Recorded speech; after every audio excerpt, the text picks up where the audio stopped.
One of the meals we enjoy around Easter is our Easter bun and cheese. We sometimes have it for breakfast, other times for lunch, or just a snack. It's something that we do around this time of year. We cut our 2 slices of the bun, a slice or 2 of the cheese, and we just enjoy it.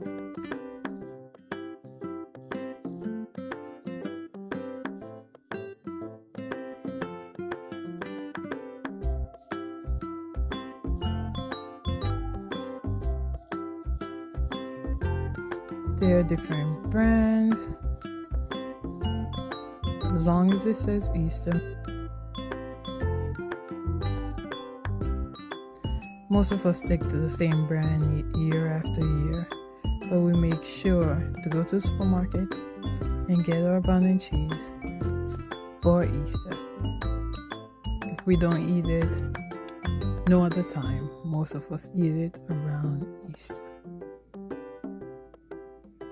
Happy Easter!